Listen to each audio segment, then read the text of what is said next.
Hello mga palaboy, welcome back to my YouTube video. I'm Joey RJ Olimba, your 11-year sales executive here at Peak Motors sa Eban Santos, Manila branch. For today's video, ipapakita ko sa inyo yung difference ng dalawang SUV natin. Una, sa 2024 Triton GLS 4x2 automatic transmission at yung isusunod natin, yung ating 2025 Montero GLS 4x2 automatic transmission. Tara, samahan nyo ako. Pero bago ang lahat, mga kapalaboy, please don't forget to like, share, and subscribe on my YouTube channel para updated po kayo sa other Mitsubishi promos and other Mitsubishi happenings. Guys, umpisahan natin dito sa harapan ng ating 2024 Triton GLS 4x2 automatic. So guys, ang nabago dito sa ating 2024 Triton GLS 4x2 automatic transmission, new generation front shield design concept na po. At syempre, ang kanyang headlight din LED projector headlamps with LED DRL. At syempre, hindi magpapatalo yung kanyang fog lamps. Naka LED na rin yan, 10 times brighter than halogen bulbs po. Sa kanyang windshield naman po, nandyan nakalocate yung kanyang sensor para sa rain sensing sensor at saka sa auto lightning system sensor po niya. Guys, dito naman tayo sa side ng Triton. Yung Triton natin, equipped na po siya ng 18-inch na gunmetal na alloy rims. And then, yung preno niya sa harapan, guys, naka-ventilated disc brakes na yan. At sa likod naman po niya, naka-drum brake. Kaya guys, naka-drum brake yung ating Triton kasi po, naka-design ito for loading. Kaya kailangan din po niya ng mas malakas na brake force po. Para kapag mabigat yung karga natin sa likod at kailangan natin pumreno, mas effective po yung preno natin, mas makapit. Yung Triton GLS natin guys, equipped na po siya ng keyless operating system. So kung kailangan natin i-open yung sasakyan or i-lock, yung susi nakalagay lang sa bulsa natin or sa bag na bitbit natin, pwede natin pindutin yung button dito para i-lock and i-unlock yung sasakyan. At syempre, pwede na natin buksan to. Tara, pasukan natin. So guys, dito naman tayo sa loob ng ating 2024 Triton GLS automatic transmission. Yung unit na to, equipped na po siya ng dual zone auto climate control. Yung brand po ng aircon niya, Calsonic. Same with our 2024 Montero GLS automatic. And then, sa kanyang steering wheel, kung napapansin nyo, halos same sila ng design ng steering wheel ni Montero. Pero pinagkaiba lang guys, ito meron siyang button para ma-browse natin yung multi-information display niya. And ito equipped siya ng digital and analog na multi-information display. At itong unit na to, equipped siya ng cruise control at saka mayroon siyang headlight leveler. Pero mamaya ipapakita ko sa inyo kung saan yung headlight leveler po niya. Guys, yung unit na to, equipped na rin po siya ng mas malaking head unit. Saka mas maganda yung graphic user interface compare sa ating Montero. And sa naman niya, sa kanyang push button engine start, nakalocate siya dito sa ating center console.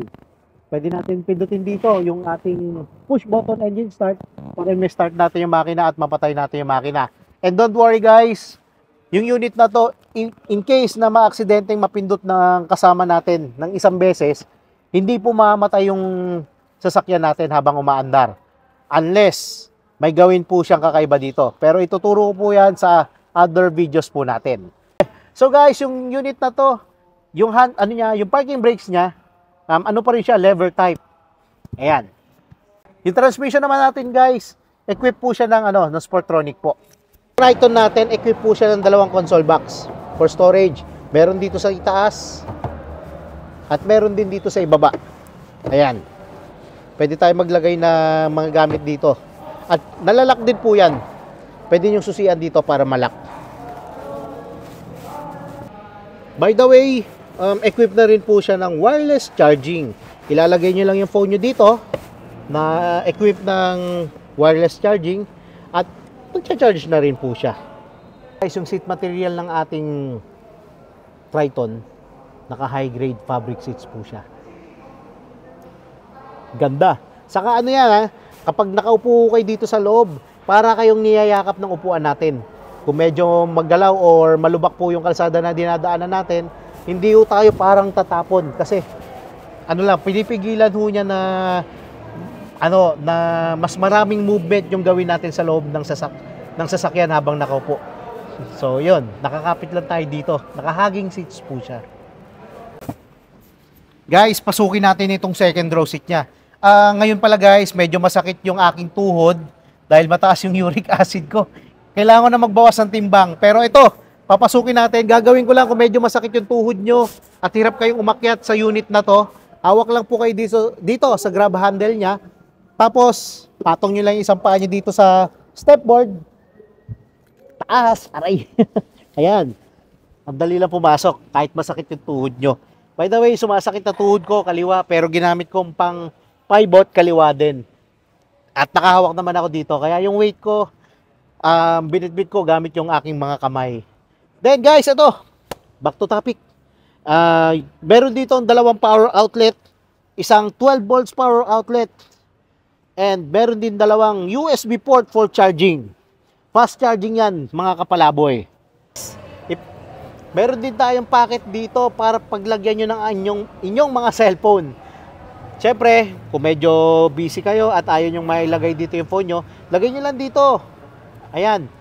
At pwede na kayong manood ng movies or mag-abang ng text ni Mrs. o ni Sir. At siyempre, meron din siyang additional packet dito. Pwede kayong maglagay ng coins or pera dito. Guys, dito tayo sa likod ng ating Triton. Kung napapansin nyo, equipped na siya ng sports bar at meron siyang kasamang bed liner. Ayan. So kahit magkarga kayo ng ng mga gamit, hindi magagasgasan yung ating paint sa ating bed liner. At hindi rin basta-basta kakalawangin to dahil plastic po yung kanyang bed liner. At ngayon, guys, yung unit na to pwede nyong ilock yung kanyang likod para hindi basta-basta mabubuksan ng mga kung sino-sinong tao man lang dyan. At meron din siyang camera na nakalocate dito. And by the way, bago magtapos yung video na to, ipapakita ko sa inyo mamaya yung specs or yung dimension ng dalawang unit para at least meron ho kayong idea kung paano gagamitin yung unit na to.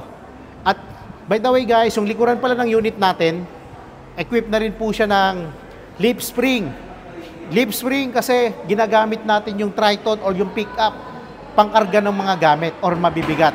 Yung Triton natin, yung tail lamps niya, naka-combination na siya ng LED and halogen tail lamps. Tapos, meron siyang logo dito or emblem ng Triton. Yan. So guys, regarding sa promo, mamaya i-discuss ko sa inyo kung ano ba yung mga freebies at promo para sa unit na to. Guys, dito naman tayo sa harap ng ating 2025 Mitsubishi Montero GLS automatic transmission.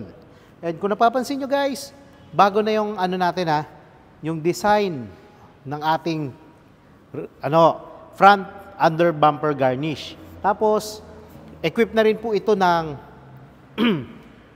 LED projector headlamps at meron din siyang LED fog lamps. At nadagdag po dito sa unit natin, meron siyang active cornering lamps. Kapag niliko natin yung unit natin, pag tinurn left natin at naka-turn signal tayo sa kaliwa, iilaw po yung kanyang, may ilaw po dito na cornering light para naman po additional visibility kapag lumiliko tayo.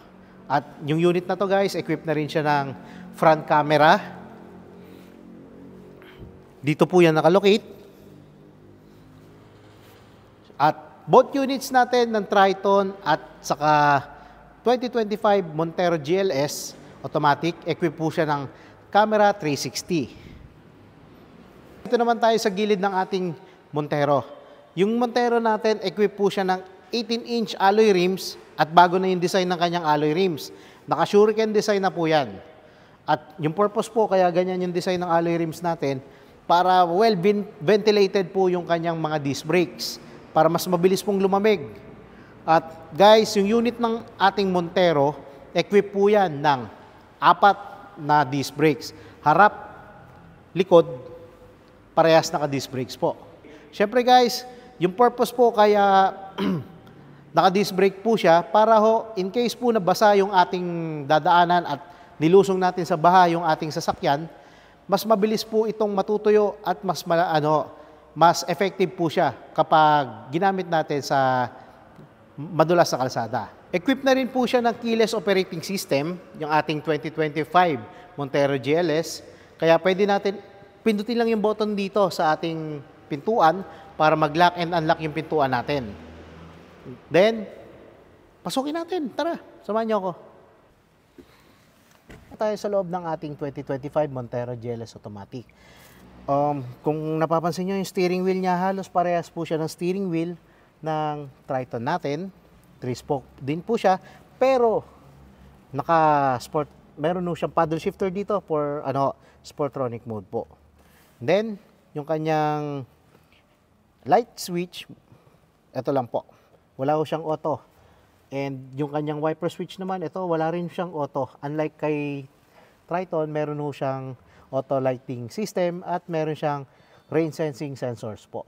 Kaya yun po yung pinagkaiba ng dalawang to. And then, yung unit natin, push button engine start niya, nakalocate po dito sa left side ng ating dashboard. Then, yung ating naman po, aircon controls, naka single zone auto climate control, pero siya, Calsonic pa rin yung aircon niya. At saka equipped na rin po siya ng electronic parking brake at yung kanyang automatic transmission, meron po siyang Sportronic mode. Yung head unit naman niya, ito po yung head unit niya. Mas maliit lang ng konti compare kay Montero.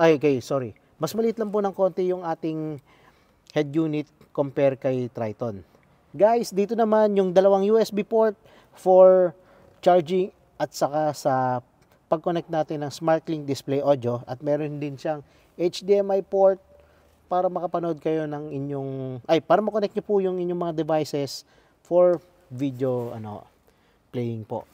Mga kapalaboy, yung unit na to, equipped na po siya ng 6 na airbag. Meron siyang 2 airbag dito sa harap. Curtain airbags, meron din siya.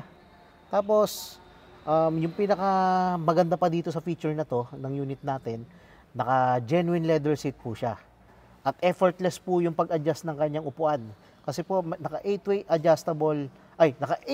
electronic adjustable seats po yung kanyang driver side. At yung sa passenger side naman niya, mano-mano pa rin po. Pero at least, si driver, madali po niyang ma-adjust po yung kanyang upuan po yung kanyang upuan po. Sorry.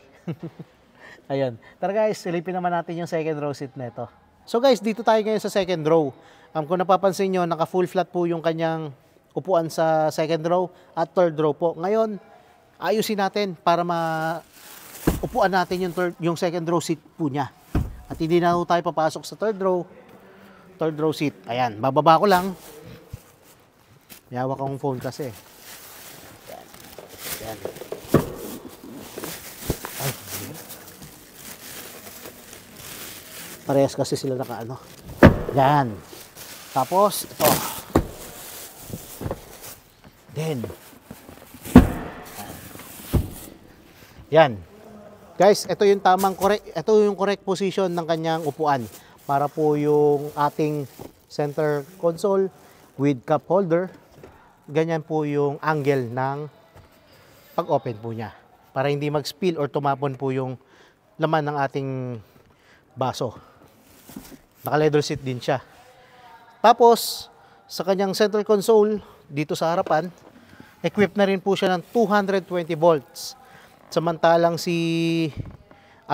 Triton, 12 volts pa rin yung pwede natin isaksak sa center console niya with dalawang pa rin yan, USB port for charging. Yun. Then guys, ngayon tignan natin yung likod ng Montero. Dito tayo sa likod ng ating 2025 Montero GLS Automatic.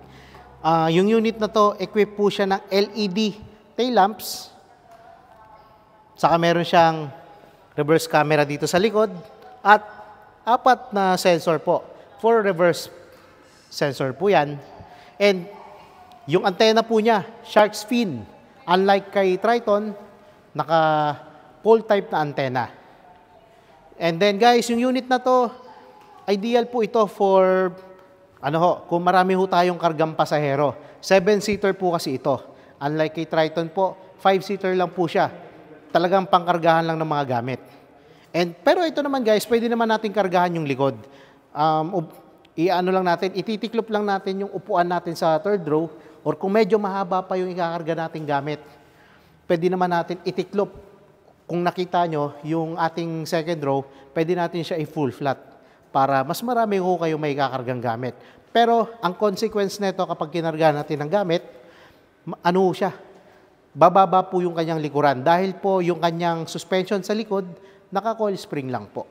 Unlike kay Triton, naka-lip spring po or naka-muelye. Kaya kung pangkargahan lang guys yung hanap nyo, mag-Triton na kayo. Usapan naman natin yung price ng dalawang SUV na to. Sa Triton muna tayo. Yung price niya nag-i-start ng 1,311,000 at sa Montero naman po, mag-i-start naman yung price niya sa 1,568,000. Siyempre guys, hindi mawawala dito yung mga exclusive freebies, mapa cash, bank PO, or in-house bank financing transaction. Kaya ano pang inaantay nyo mga kapalaboy? Tawag na kayo sa number na naka-indicate dito sa screen para mabigyan ko kayo ng quotation at masagot ko yung mga inquiries nyo regarding sa dalawang unit na to. Guys, yung unit price po pala ng pinakita kong unit sa inyo, yung 2024 Triton GLS 4x2 automatic natin, 1,582,000. At yung sa 2025 naman na Montero GLS 4x2 automatic transmission, yung SRP naman niya, 1,899,000. Then, guys, hindi mawawala yung mga exclusive freebies natin para sa mga unit na to ha. At saka yung mga other inclusion. Siyempre guys, yung unit na to, meron siyang extended warranty. From 3 years gagawin natin 5 years yung warranty. At meron pang free PMS from first 1,000 up to 20,000 kilometers. So ano pang inaantay nyo mga kapalaboy? Tawag na kayo sa number na naka-indicate dito sa screen. At wag nyo pong kakalimutan na mag-like, share at subscribe sa aking YouTube account. At saka sa YouTube account ng misis ko na si Mrs. Christine Salazar Olimba. And mga kapalaboy, sana naman kayo naman yung maging next Mitsubishi client namin. Bye!